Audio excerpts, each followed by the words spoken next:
DJ Classes 2.0। नमस्कार दोस्तों, मैं आरजे सिद्धार्थ आरजे क्लासेस 2.0 में आपका स्वागत करता हूं। दोस्तों, वैदिक साहित्य चल रहा था। आज वैदिक साहित्य में हम और देखेंगे। दोस्तों, वैदिक साहित्य में हमें क्या क्या पढ़ना है ये मैंने आपको बताया। अभी हम वेद पढ़ रहे हैं। जिसमें ऋग्वेद आपको हमने पढ़ा दिया है। ऋग्वेद बस दोस्तों आपका आता है यजुर्वेद दोस्तों, सामवेद,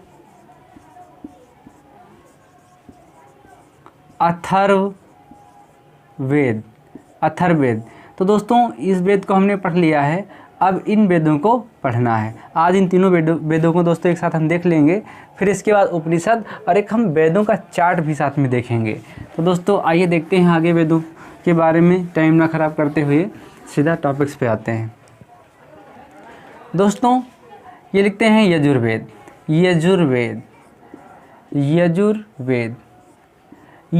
की यदि दोस्तों बात की जाए तो यजुर्वेद आपका चंपू शैली में लिखा है। किस शैली में लिखा है? चंपू शैली में लिखा गया है। चंपू शैली किसे कहते हैं? जिसमें दोस्तों गद्य और पद दोनों लिपियां हों। गद्य और पद में लिखा गया एक वेद है जिसको हम यजुर्वेद बोलते हैं। एक पॉइंट दोस्तों नोट कर लेंगे। यजुर्वेद के अब हम भाग देख लेते हैं। बहुत महत्वपूर्ण है दोस्तों, हम शार्ट में पढ़ेंगे।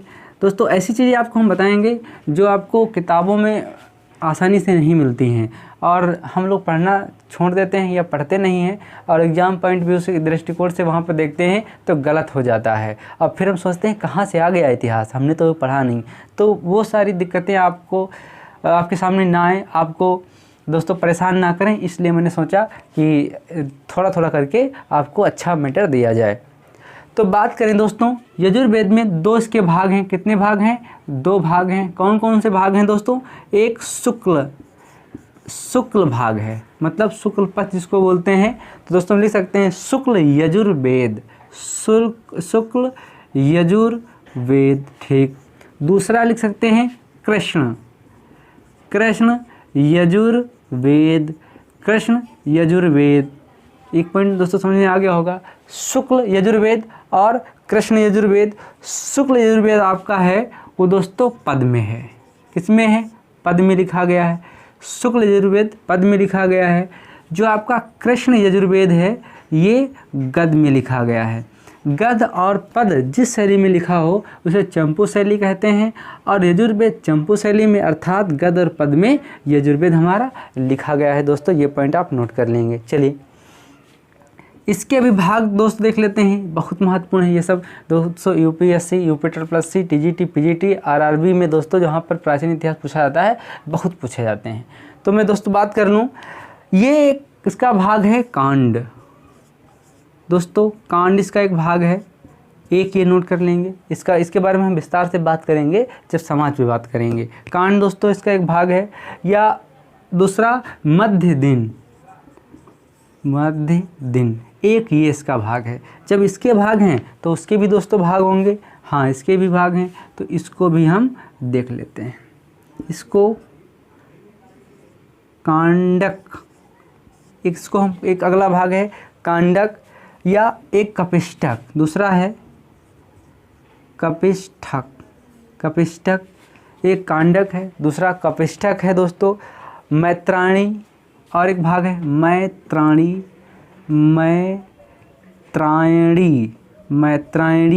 एक और भाग बचता है मैत्री। तो इसको दोस्तों हम नीचे लिख सकते हैं।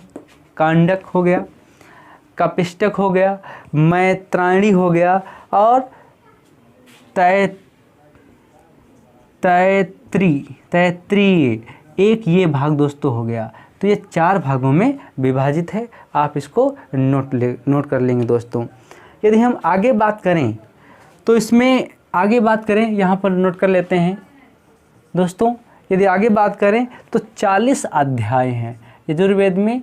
40 अध्याय हैं। एक ये पॉइंट आप नोट कर लेंगे दोस्तों। 1999 इसमें मंत्र हैं। कितने मंत्र हैं? 1999 इसमें मंत्र हैं। ये किस पर आधारित है, अर्थात इसका सब्जेक्ट क्या है, आप ये दोस्तों नोट कर सकते हैं। कर्मकांड, कर्मकांड यज्ञिक या यज्ञ कर्मकांड पर दोस्तों ये आधारित है अनुष्ठान। इसमें बलिदान का भी दोस्तों उल्लेख किया गया है। बलिदान, एक बलिदान का भी उल्लेख किया गया है, बलिदान पर आधारित है। जो कर्मकांड होंगे तो बलिदान होगा। इसके पुरोहित को क्या बोलते हैं दोस्तों? जो इसका उद्गाता होता है या गाने वाला, उद्गाता या पुरोहित, इसको क्या बोलते हैं? पुरोहित। दोस्तों इसके पुरोहित को क्या बोलते हैं, ये प्रश्न पूछा जाता है। तो अध्वर्यु, क्या बोलते हैं? अध्वर्यु, अध्यवर्यु दोस्तों इसको बोलते हैं। कहीं कहीं पर अध्यवर्यु भी लिखा होता है। क्या? अध्यवर्यु भी लिखा होता है या अध्यायरु भी लिखा होगा। तो दोस्तों यजुर्वेद में एक शब्द बलिदान आप देख रहे हैं। प्रारंभ में जब यज्ञ कर्मकांड किए जाते थे आर्यों के द्वारा, तब दोस्तों बलिदान के रूप में हम शाकाहारी चीज़ें, फल, सब्जी, फूल दान में करते थे। लेकिन उत्तर वैदिक काल तक ये हम पहुँचते पहुँचते देखेंगे कि अब ये शाकाहारी चीज़ें नहीं, फल, सब्जी और फूल नहीं आ रहे हैं। अब इसमें बकरे की बलि दी जा रही है, जीव जंतुओं की बलि दी जा रही है। कुल मिला के मनुष्य जैसा चाह रहा था अपनी इच्छा अनुसार, उस तरीके से अब बलि देने की प्रक्रिया करने लगा है। तो ये दोस्तों यजुर्वेद में है। यजुर्वेद में 2 भाग हैं। चंपू शैली में लिखा गया गद्योत्पद यजुर्वेद को गाने वाला अध्यवर्यु या अध्ययरु कहलाता है। यजुर्वेद के 2 भाग हैं, शुक्ल यजुर्वेद, कृष्ण यजुर्वेद। शुक्ल यजुर्वेद दोस्तों पद में लिखा है, कृष्ण यजुर्वेद आपका गद्य में लिखा गया है। दोस्तों इसमें अध्याय 40 हैं, मंत्र 1990 हैं। इसका विषय क्या है, ये किस पर आधारित है? तो कर्मकांड या यज्ञ पर आधारित है। बलिदान का यहाँ पर उल्लेख आया है। पद के 2 भाग हैं, कांठ और माध्यदिन। गद्य के भी 2 भाग हैं, कांठक, कपिष्टक, मैत्राणी और तैत्तरीय। ये दोस्तों इसके भाग हैं। आगे दोस्तों इसके बाद बात कर लेते हैं सामवेद का। सामवेद आप स्क्रीनशॉट ले सकते हैं। चलिए दोस्तों अब एक और वेद है, हम सामवेद की बात करते हैं। दोस्तों बहुत अच्छा वेद है, पूछा जाता है। मैं उम्मीद करता हूँ कि जिस तरीके से हम पढ़ा रहे हैं आप लोगों को, ये आपको समझ में आ रहा होगा। आपको डिस्क्रिप्टिव ज़्यादा नहीं पढ़ना है और किताबों में दोस्तों आप भ्रमित हो सकते हैं इसको पढ़ने के लिए, क्योंकि ये ऐसा लेसन है जो किताबों में आसानी से समझ में नहीं आता है। चलिए सामवेद की बात कर लेता हूँ। क्या? सामवेद। सामवेद की बात करने तो सामवेद हमारा संगीत का जनक माना जाता है। संगीत का जनक माना जाता है। सामवेद हमारा संगीत का जनक माना जाता है। एक पॉइंट आप नोट कर लेंगे, सामवेद हमारा संगीत का जनक माना जाता है। दोस्तों सारे गामा पादानी सा जो भी लिया गया है वो संगीत से लिए गए हैं, या संगीत इस पर आधारित है सारे गामा पादानी पर। और ये कहाँ से लिया गया है? सामवेद से लिया गया है। एक पॉइंट नोट कर लेंगे दोस्तों। सामवेद के हम भाग देख लेते हैं, बहुत महत्वपूर्ण है। सामवेद के 3 भाग हैं। कितने भाग हैं? सामवेद के 3 भाग हैं। ये पॉइंट नोट कर लेंगे, पूछा जाता है। कौन कौन भाग से हैं इसके? कौधूम, कौधूम एक भाग इसका है, कौधूम। दूसरा भाग इसका दोस्तों कौन है? रणयनी। कौन है? रणयनी, रणयनी। दूसरा भाग इसका रणयनी है। तो तीसरा भाग दोस्तों कौन होगा, पूछा जाता है? जैमिनी। कौन होता है? जैमिनी। जैमिनी इसका दोस्तों तीसरा भाग है। फिर आगे हम बात कर रहे हैं, भाग हो गए और इसमें क्या क्या महत्वपूर्ण है। तो इसमें मंत्र कितने हैं ये पूछा जाता है। मंत्र कितने हैं ये पूछा जाता है। तो मंत्र इसमें 1549 मतलब 1549 मंत्र हैं। ठीक, 1549 दोस्तों मंत्र हैं इसमें। तो इसमें से 75 मंत्र, ये 75 मंत्र मूल मंत्र हैं। मूल मंत्र हैं। आपको सोच रहे होंगे ये क्या सिस्टम है कि इसमें 75 मंत्र जो हैं मूल मंत्र हैं। शेष जितने बचते हैं दोस्तों 1474, कितने बचते हैं? 1474। ये शेष जो मंत्र हैं, शेष जो मंत्र हैं ये ऋग्वेद से लिए गए हैं। कहाँ से लिए गए हैं? ये ऋग्वेद से लिए गए हैं। आप ये पॉइंट नोट कर लेंगे, बहुत बार पूछा जाता है, ऋग्वेद से लिए गए हैं। दोस्तों प्रश्न ये पूछा जाता है कि सामवेद किस वेद पर आधारित है? तो सामवेद ऋग्वेद पर आधारित है। सामवेद किस पर आधारित है? तो सामवेद ऋग्वेद पर आधारित है। एक एक पॉइंट आप नोट करेंगे। सामवेद का जो पुरोहित है इसको किस नाम से जाना जाता है? जो पुरोहित है ये किस नाम से जाना जाता है? एक पॉइंट नोट कर लेंगे। तो उद्गाता कहलाता है। उद्गाता कहलाता है। क्या कहलाता है? उद्गाता कहलाता है। एक एक पॉइंट। दोस्तों सामवेद संगीत और गायन दोनों पर आधारित है। सामवेद संगीत और गायन दोनों पर आधारित है। प्रश्न पूछा जाए कि ये किस पर आधारित है तो आप कह सकते हैं कि सामवेद ऋग्वेद पर आधारित है। सामवेद का विषय क्या है? तो सामवेद का विषय क्या है? सामवेद का विषय संगीत है। कितने भागों में? 2 भागों में, कौधुम, राणायणी, जैमिनी। सामवेद में कितने मंत्र हैं? तो 15 49 हैं। मूल मंत्र कितने हैं? 75। शेष मंत्र जो ऋग्वेद से लिए गए हैं तो 14 74 हैं। ये आपको दोस्तों क्लियर हो गया होगा। तो सामवेद मैं उम्मीद करता हूँ कि आपको समझ में आ गया होगा सामवेद। अब आगे और देख लेते हैं। जैमिनी के बारे में यदि हम बात करें तो जैमिनी ने सामवेद को संकलित किया था।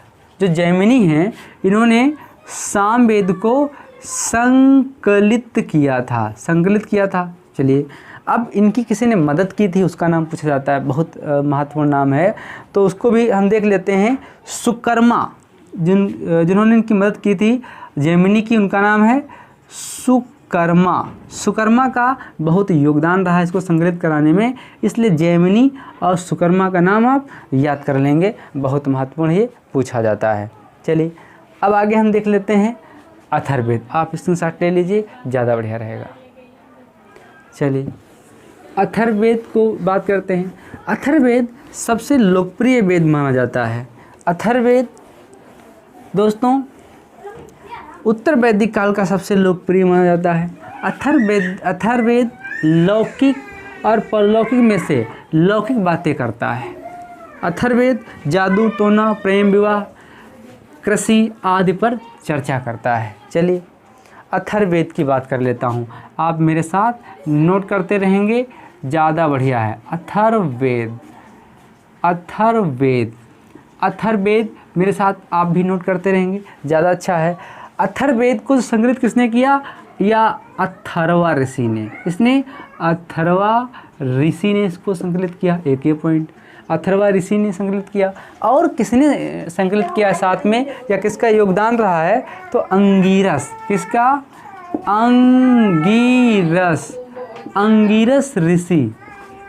अंगिरस ऋषि।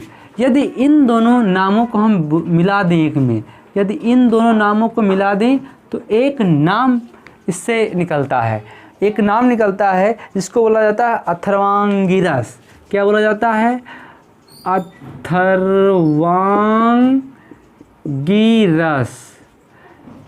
अथर्वांगिरस बोला जाता है। अथर्वांगिरस बोला जाता है।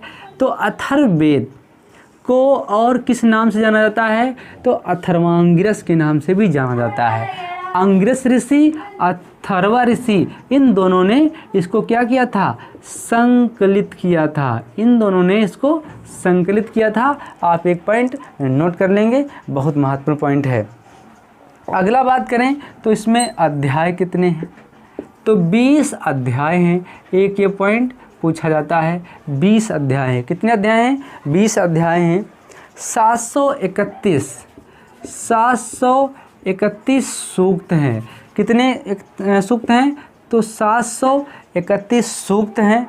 और मंत्र कितने हैं ये पूछा जाता है। यदि हम मंत्रों की बात कर लें तो 6000 मंत्र। मतलब कहीं कहीं 6000 नहीं लिखे हैं, तो 5987 मंत्र कहीं कहीं मिलते हैं। तो 6000 या 5987 मंत्र मिल जाए तो आप देख सकते हैं। यदि हम बात करें इसमें से तो 200 मंत्र ऋग्वेद से हैं। कहाँ से हैं? ऋग्वेद से हैं।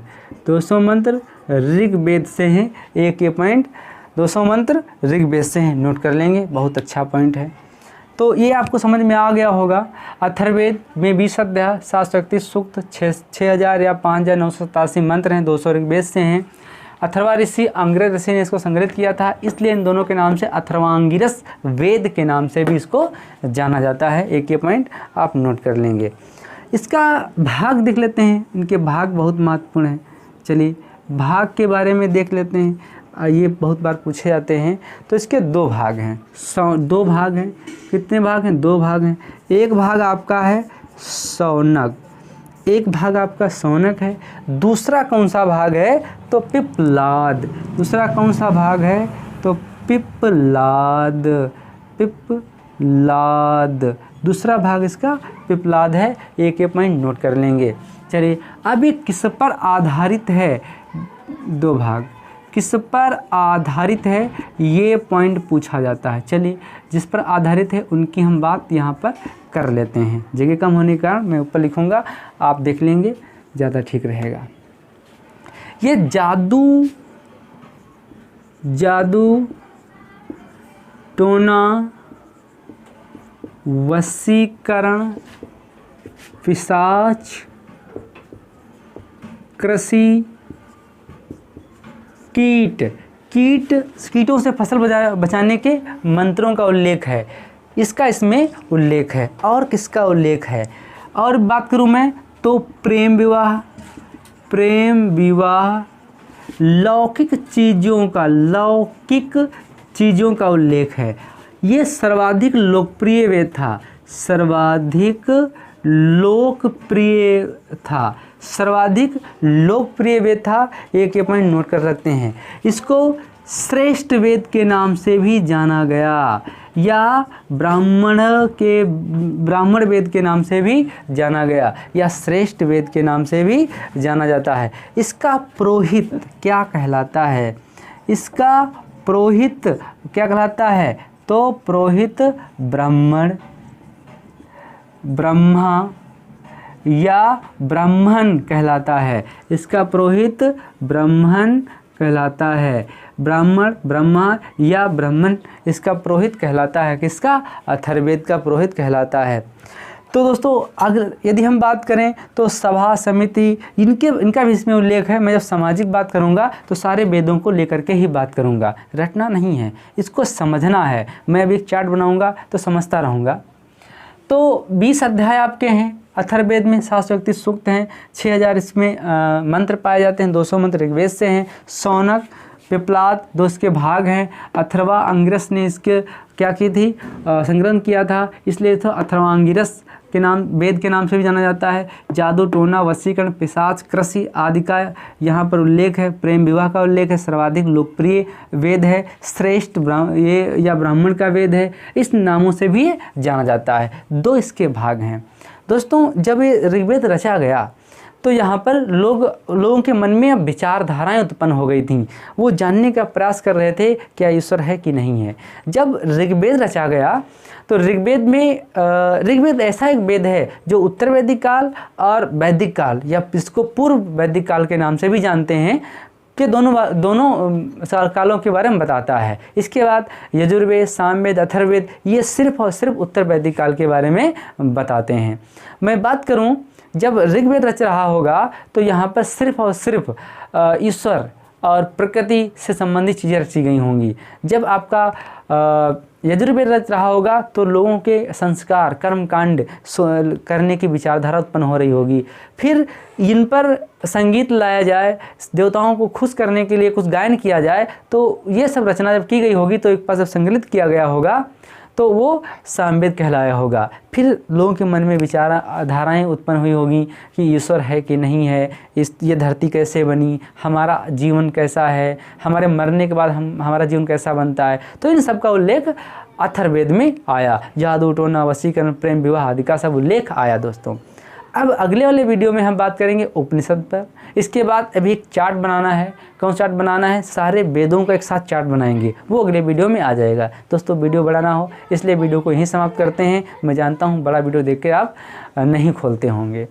दोस्तों मैं जानता हूँ कि आप इस समय बहुत ही असमंजस चीज़ों में पड़े होंगे। हम TGT, PGT, रेलवे या कहाँ जाएं, आप एक ध्येय बनाइए, लग जाइए, सफलता आपकी है। यदि आपके कदम आगे बढ़ते रहे, चाहे स्पीड कम ही क्यों ना हो, आप सफल जरूर होंगे। धन्यवाद दोस्तों, नमस्कार।